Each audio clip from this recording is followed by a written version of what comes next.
Welcome to the Hunger Action Heroes podcast. Hunger Action Heroes is a production of the Food Bank of the Golden Crescent.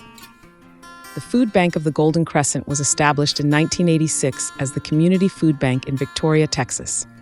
Our mission is helping heal the hurt of hunger in our 11-county service area: Calhoun, Colorado, DeWitt, Goliad, Gonzales, Jackson, Lavaca, Matagorda, Refugio, Victoria, and Wharton. We passionately advocate for a hunger-free Texas.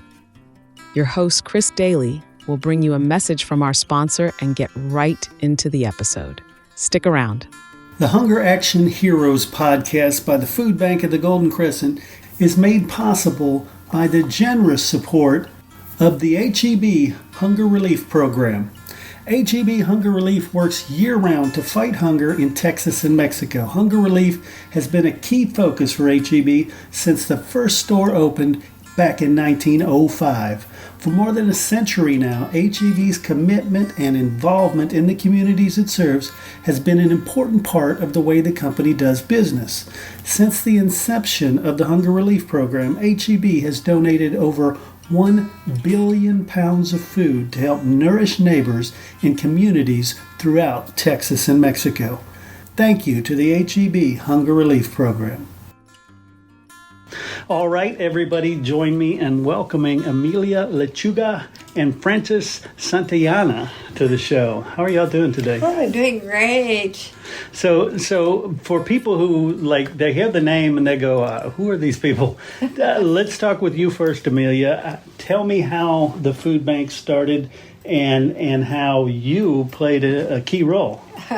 Well, in 1986, I was working with Children's Services, which is a part of Human Resources, and the lady that worked there worked with the adults, people that had abused their children or had a hard time, and I would work with the children to give them activities that would make them feel better about themselves, and in those times, whenever I took them to do places or do things with them, they were always asking me for study. They were hungry. Yeah. Do you have anything to eat?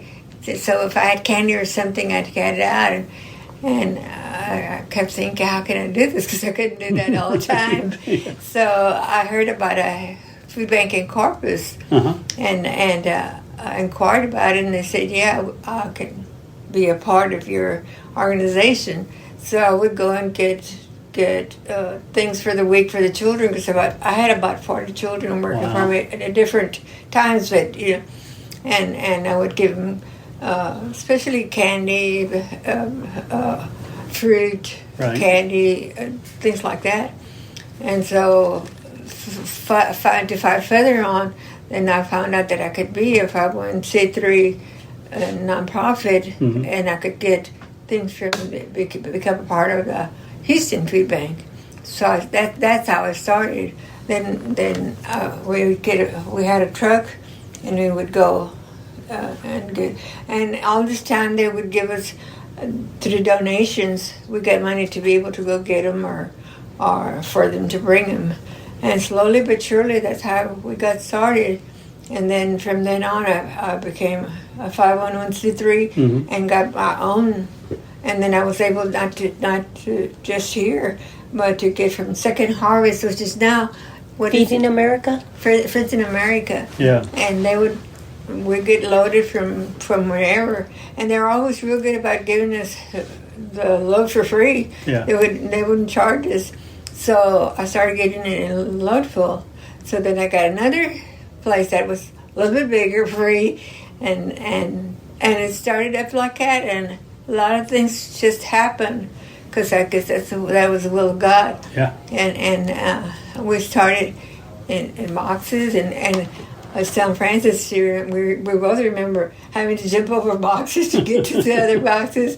But slowly but surely, that's how we got started. And those kids were able to. We would on Fridays we would pack a food box? Food box, at least a bag. Backpack, yeah. And for them to take home for the weekend, because we know they didn't have any. Yeah. and slowly but surely that's how. And then we got the pantries started, and not only Victoria, but then we got 7 counties, and then it turned to 11 counties.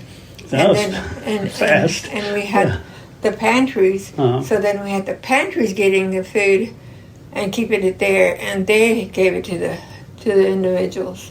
So it was a long process.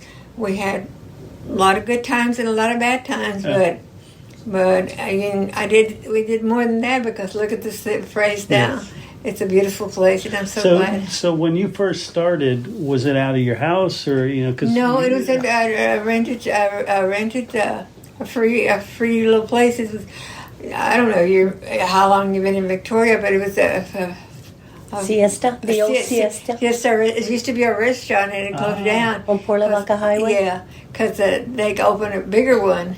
And she let us have that. Yeah. And we used that that was our beginning, and and then I heard that HEB did donations, so I talked to them, and lo and behold, we started getting 18-wheelers from. That was a great pickup there. We were laughing, guys. Remember, we were laughing right now because the first one that we had to. And boy by hand, because we didn't even have anything to get it off with. No forklifts, no ramps, no men, just women. Amelia in the midst of it all. Like I said, we had some ups and downs, but then we started gotten more better and better, and I'm so glad to see that it's still going, and that it's still going, and it's something that I guess that's what God made me say that was my job to do I love that. And so there's a lot of people who have been fed because you were inspired. There were so many people there that you wouldn't think were hungry, and once you saw them, but they were. And another thing, people would walk in and say, "Well, look, we went to see them, and they had a big red refrigerator, big TV," and I said, "Look, what else do they have? That's the only, watching TV. What else do they have?" And okay. And Frances, when did you come on board after she opened? How long was it? I originally started volunteering at the Spirit of Youth, the program she had, because besides the feeding program she had, she took the children for outings because she used to get a bus donated or something, and you would take them to visit different places to get them in an outing. Have picnics. They would give us, if we talked about it, they would give us money, and we talked to. They went to North. What was it? We went to them to the park. We come to for outing. Yes, and we get all donations. They were real good. For Valentine's, she did a party for them, and had a photographer take pictures, and just build a lot of good memories for the children that they would have while they were.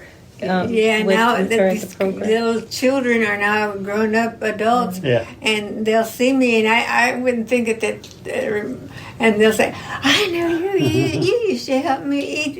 I used to have children. They remember that I used to eat because of me. Well, not because of me, but made it possible. Right.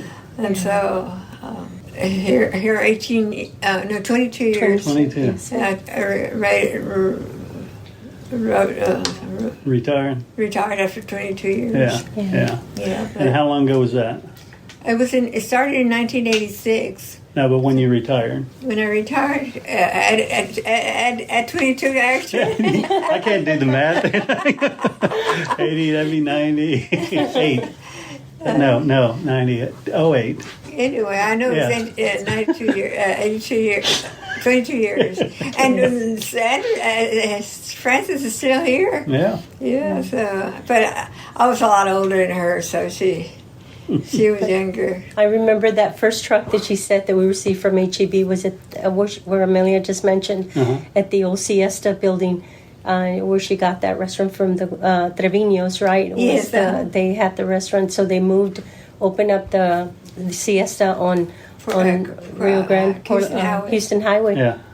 So they had that building, but I remember the first load that you talked about, how when it came in, the donations came in, and the HEB offloaded the trailer, and Amelia would call them 3 or 4, 5 days later after the trailer was unloaded by hand. But it was 26 pallets of 36 high of banana boxes. Each box had to be unloaded by hand into a small building that wasn't equipped. There wasn't no ramps, forklifts, or manpower. Right. Just Amelia getting her volunteers to come in and help a little bit at a time. So I always like to remember that, because that was the beginning of the food bank, that she had a dream to feed hungry people, even if it took unloading a truck by manually by hand and sorting through the product. And then Amelia was instrumental in starting all the nonprofits, getting them going, contacting like the senior centers around here. I remember one of the first agencies you got was in Port Lavaca, was Calhoun County and Senior Center, also. VCAM, and Price Kitchen later on, right? I think, But I was going to tell you that we even I remember when because sometimes there was an 18-wheeler of stuff that was broken or forever, and I remember picking oranges because they had dropped a full. Remember that they got all the oranges and yes, at the highway on the highway. So when there was a wreck, and then one time it was they gave us all the food because there was nothing wrong with it. Yeah. They also would find. Narcotics. Narcotics. So we they kept that, right? That was through the Texas Department. So we would get it too because the kid did nothing with it, and it was fine for us to get it. Potatoes, the same thing. We'd get potatoes like crazy because people didn't like.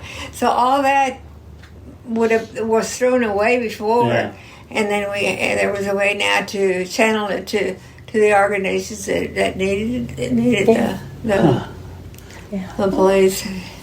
Wow, it's a great story of one inspiration that you felt inspired to do this, but then you see how good people are. Yes, because you get the volunteers, you get people giving things. Yes, absolutely. It's such a great story. Yeah, it was a great. For me, that was what God told me to do this in this earth.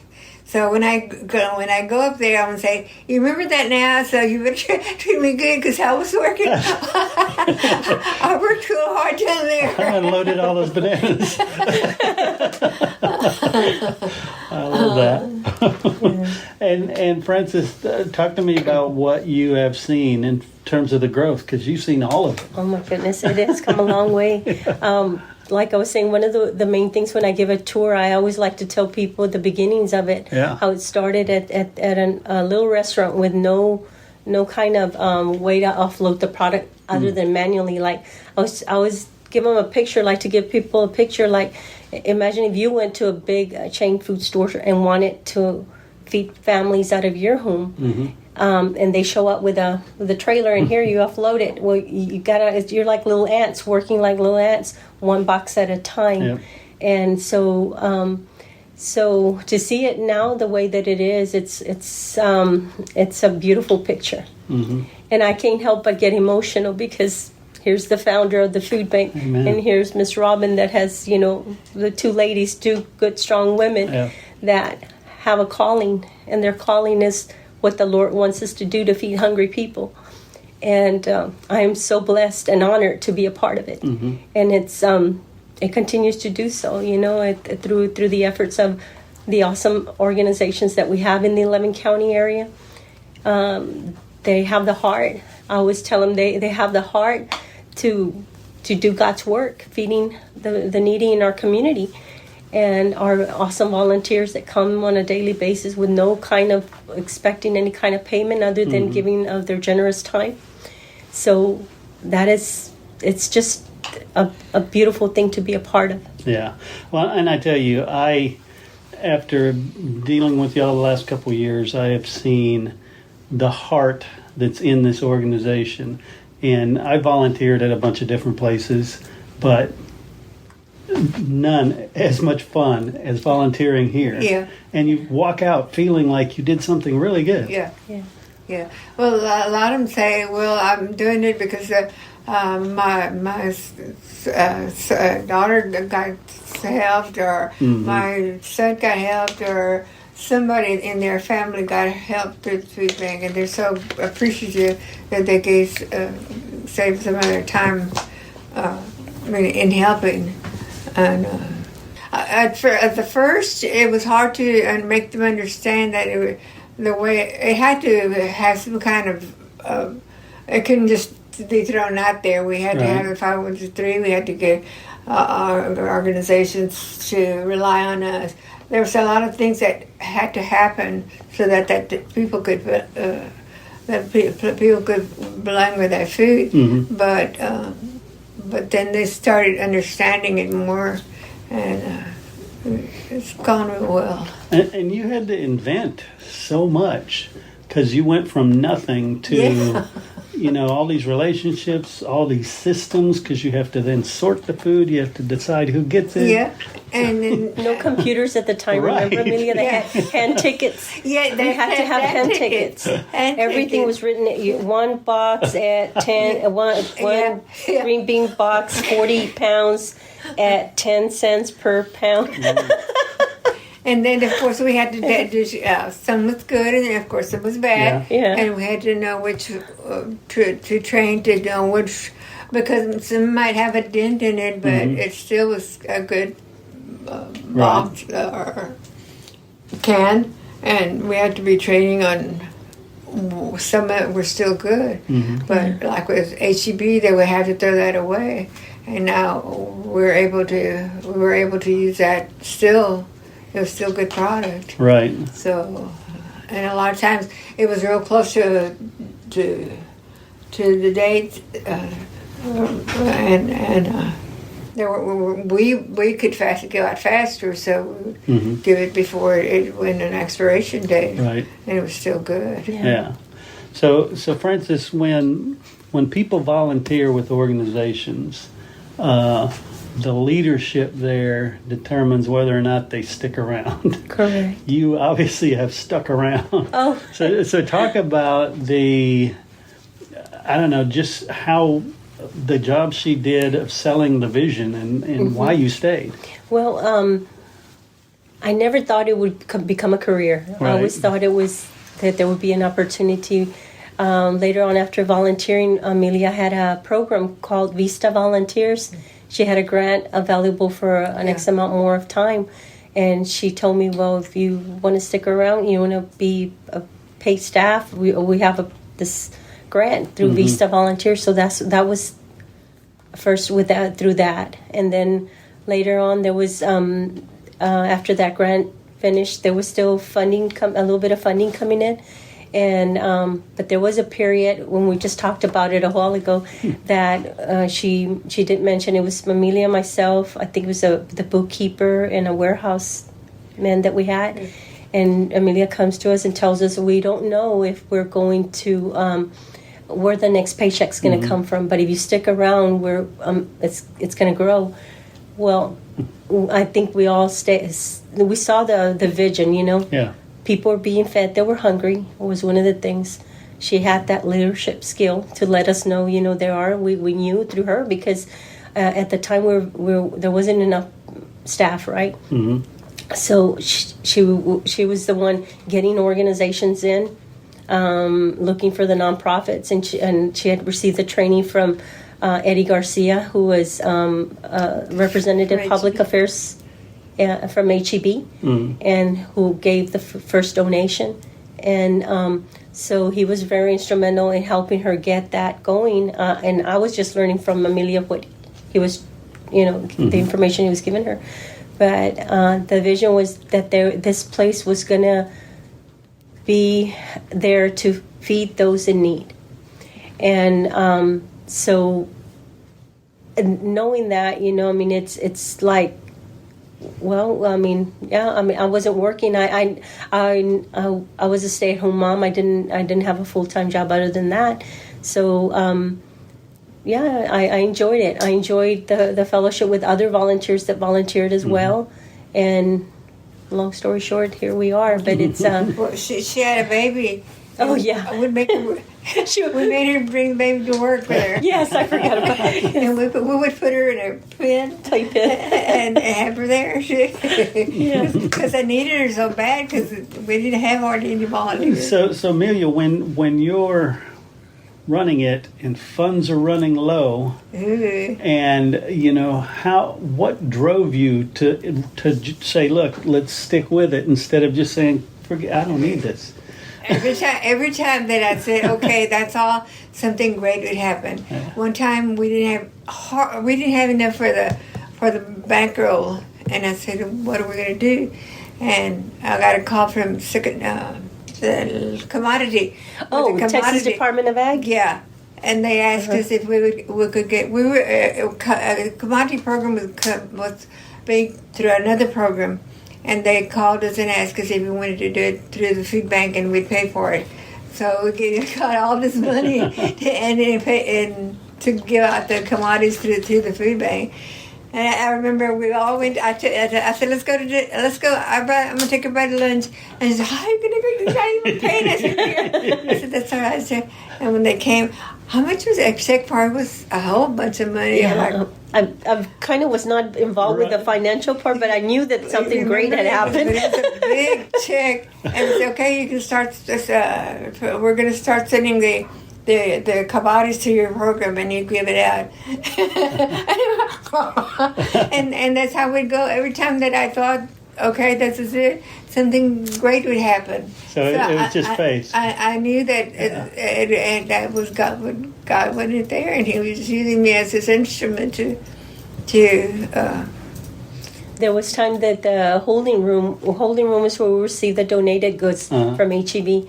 It would be empty, and we would, and agencies were not getting their food, and then we'd walk back there, and Amelia said, It'll come in. We'll get a donation.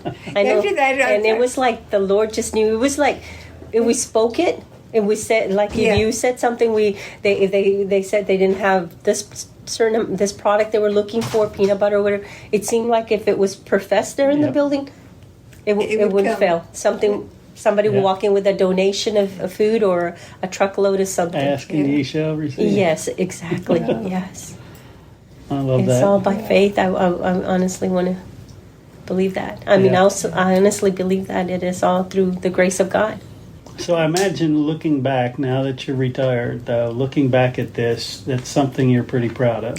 I don't feel proud. I feel more honored than proud. I feel. Gosh, I can't believe that I did that.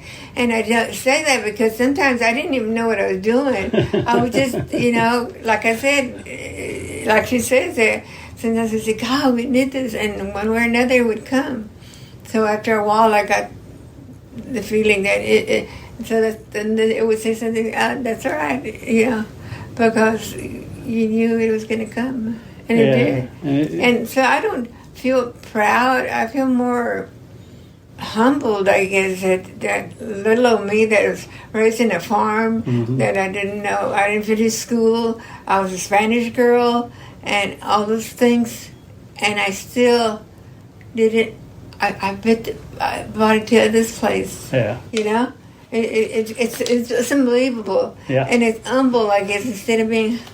I feel humble that somebody, like I said, that was in the farm, that was Spanish, that didn't know what she was doing, and come to find out that, that this happened. Well, it turns out you did know what you were doing. Yes.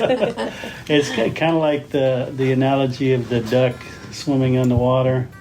Everybody else sees you looking calm and collected, but underground you're just paddling like that. That's right. Yeah. So I love that, and I love being able to share that story because that will touch hearts. Yeah. Cool. I want to thank both of y'all for sitting down, sharing some of that. Thank you.